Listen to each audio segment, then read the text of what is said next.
автоматтың прикладымен бастан ұрды. Қабырғаны сындырды, екі қабырғаны сындырды. Сотрясение мозга, контузия, глаз болды. Шыққаннан кейін андай медициналық неден өттіңіз ғой, ә? Өттім ағам. Бүкіл результаты бар ғой, сондай шығарып берген. Результаты бар. Ішінде тағы қанша адам болды, сол жөнінде айтып берсеңіз жаңағы. Ішінде тағы да 6 адам болды, менімен бірге қосқанда. Мен досым бар, мен бар. Оларды да солай. Оларды да солай. Қалай ұрды? Жалпы көргеніңіз айтып бердіңіз бе? Қалай ұрғанда енді басымызды жауып тастады, көзімізді көрсетпей. Ештеңе көрген жоқпыз, қолымыз былай кісендеулі болды. Басымызды стенаға тақап, шили ноги деп, екі бұттың ортасынан тепкіледі, почкадан тепкіледі. В общем, сендер үшін екі солдаттан айырылдық, анамды сендерсіңдер жиналып. Мен айттым, мен 5 күні шыққан жоқпын, ешқандай митингқа ештеңе істеген жоқпын деп едім. Өтірік алдама деп боқтап, сол жерде аузына келгендерін айтып. Солай. Ұрпақсыз қалдырамыз дегенді айтпады. Ұрпақсыз қалдырамыз деді ғой. Сол үшін инвалид жасаймыз деді сені. Үйлендің бе деп. Тағы не? Жалпы сұрақтар, қандай сұрақтар болды? Одан кейін сұрақ қойдық. Жаңағы 5 күн қайда болдым деді, мен айттым, жұмыста болдым дедім. Өтірік алдама дейді. Өтірік алдама дейді, тағы да соғады. Сұрақ қояды, жауап беріп үлгермейсің, соғады. Жауап беріп үлгермейсің, соғады. Өтірік алдайсың. Жалпы өздерің соққандардың кім екенін білесіңдер ме, танисыңдар ма? Танымаймыз ғой енді. Енді бұлай өңін көрсеңдер танисыңдар ма? Көшеден бәрі маскада. Олар егер сен жалобы жасап саситын болсаң деді, сені көшеде кетіп баратқан жерде өлтіріп тастаймыз. Тұқым тиярымен кетесің деген ме? Полностью өлтіреміз. Сонда мойындату үшін соқты ұрды ғой, бір осындай нәрсе мойында деді ме? Иә, мен айттым, ондайда мен мысалға қатысқан жоқпын, ештеңкеге барған жоқпын ондайға дедім. 4 күні болдым дедім митинг.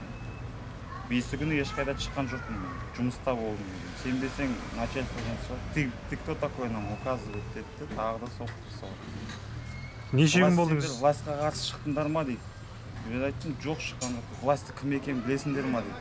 Білмесеңдер, ол мен деп өз-өзін көрсетеді. Власть деген мен сендерге көрсетем, мен қалай деймін. Сол жерде тағы да қандай мысалы? Бірдеңе қол қой, тағы қол қой деді, иә, қол. Қандай неге қол қой деді? Білмедім қандай нәрсеге қол қойғанын, мен көзім жауып тұрды. Шартымен жауып тастады көзім. Қол қойдырып алды солай. Қол қойдырып алды. Неше күн болдыңыз соның ішінде сонда? Сағат 2-ге дейін болдым, түнгі 2-ге.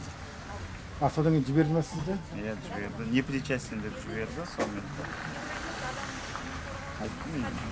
Қасыңыздағы жаңағы 6 адамды да жіберді ме дейді? Оларды сағат 11-ге таман, 10-ға таман жіберді. Скоры келді, скоры алмады ешқайсымызды. Неге? Бұларды алмаймыз. Енді білмедім скоры қандай ойы болған. Басқа айтарыңыз бар ма? Басқа айтарым, обезболивающий салып берді, бір кісі өтініп еді. Врачқа, сол жерде жүрді бір врач. Осындай, мынандай сияқты адамдарға қалай обезболивающий саламыз дейді. Соның орнына өзіңді қойып көрші дейді. Сені кептіріп тастаса, саған обезболивающий салып беремін, салмайды, бұларға салмау керек бұндай адамдар. Вообще, нетпеу керек деп, врачтың өзі. Жаңағы ішінде сонда 6 адамнан өзге адамдарды көрдіңіз бе, қалай? Иә, көрдім. Қанша адам болды шамамен сол кезде? Енді біз 6 ұстады, одан кейін тағы да бір 4-5 адам тағы да алып келді, олар көрген жоқпыз біз қалғандарын. Әр бөлмеде болдыңыздар ғой? Алтауымызды потом бірге шығарды. Мен өз негізі қарасаңыздар 32 жігіт көрдім, 32 жігіт. Сіз де қамауда болдыңыз ба? Мен қамауда болғанда бізді болдық, сол күн шығарып жібердік. Біздің денсаулығымыз жарамайды екен. Мен өзім 32 жігітті көрдім. Жас балалар, олар ертеңінде жоқ, оның ертеңінде ұсталған балалар. Міне күні кешеге дейін, әлгінге дейін қабырғаларын көтере алмайды. Қазір фактісімен атын суретіне дейін салып бере аламын. Ұрған жаңағы сүйреп алып кеткен азаматтан да 5 саусағымдай білем. Көрген адамдарым, бұл жасыратын әлге ауруын жасырған өлім әшкерелейді. Бұл жерде бұл таза қазақтың істеп отырған, өзінің қансыздығын істеп отырғандары ғой. Қазақты жегізу, қазақты езу, бұл деген таза, бұл енді хайуандыққа жататын істер да. Ол ешқандай мына жерде террор болған жоқ. 3 күннің ішінде террор қырып тастар еді. 3 күннен кейін барып милиция басын көтеріп уже көшеге шыққан балаларды ұстап қамай бастады деген ол қандай миға сияды. Оны көзімізбен көрген зат. Негізінде былай қарап тұрсақ, тек қана мына жерде қазақтың балаларын қор етті да, қор етті. Қанша бала әлі жатыр, әлі қабырғасын көтере алмайды. Әлі жағына дейін жұлып алып тастаған. Жағына дейін. Мына жағы деп ғой, несін? Тістерін жұлып тастаған. Кешегі анау интернет неден көрді, Қапалдың баласы жаңағы үйді құлатты, біреу нелі патшаның үйін құлатты деп. Ол бізге патша емес, ол моңғол ма, черт сөзін айтып кім екенін танымаймын. Ол халықтың жаулары негізінде қарап тұрсаң қалмақтар. Ал енді қарап отыр. Негізінде келсеңіз бар ғой, бірақ сөз ол. Бұл жерде індет, тараған індетті таратқан өздері қайтаран ауырған адам бәрін емдеу керек. Бұл жерде ешқандай террор жоқ. Аты жөніңізді айтып жіберсеңіз ата. Менің есімім Бағдат болады. Фамилияңыз қандай? Фамилиям Тоқсабаев. Жалпы өз көзіңізбен адамдар ұрып жатқанын көрдіңіз бе? Мен өз бетімменен өзім келіп кіріп, оның ішіне мені кіргізген жоқ. Мені өзімді кіргізді. Мен мына қолымды әлі аламаймын. Мен 58 жастамын, 59-ға келдім. Мен второй группа инвалид. Мен сол күні митингі болады деді.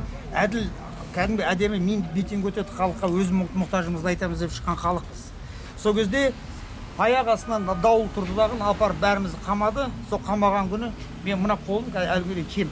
Мына бір қолым істемейтін мына жерінен бастап. Немен ұрды? Ұрғанда алып барып мәшинесіне лақтырды ғой, кәдімгі мал лақтырғандай лақтырды ғой. 7-8 жігіт апарып қамады.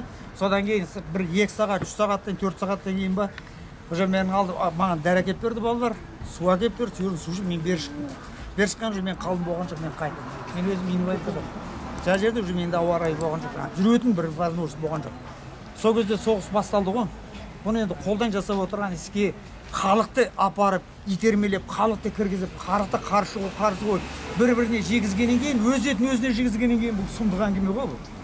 Оны бүкіл халықта сонда мына жер бетіндегі қарап тұрған 18, 17, 16 миллион халықтан 2 миллион қалмақпенен соның итердің шабармандары сондай билікті жетіп, соны жындығып отырған адам күйінеді да. Әйтпесе ешқандай бір адам бір қолына тас алып шыққан жоқ адамдар. Көзімізбен көрдік бәрін. А негізінде қарап тұрсаңыздар, халықтың балаларының бәріне жаның ашиды, жүрегің ашиды. Ана біреусі жатыр инвалид, бір аяқ бір қол істемейді, бүйрек жоқ. Ана бір бала келді, ол да жатыр үйінде, олда да жаңа бала шағасында нан шапқылап, тартып, нетіп жүр, тасып жүр. Даже сөйлейін десек тіліміз күрмеледі. Мен естігімде, көргімде келмейді. Даже ана милициямен келетін адамдарға қарасам жеркенішті болып маған көрінді. Арты не болатынын бір Алла біледі енді. Жақсылық болсын дейміз ғой.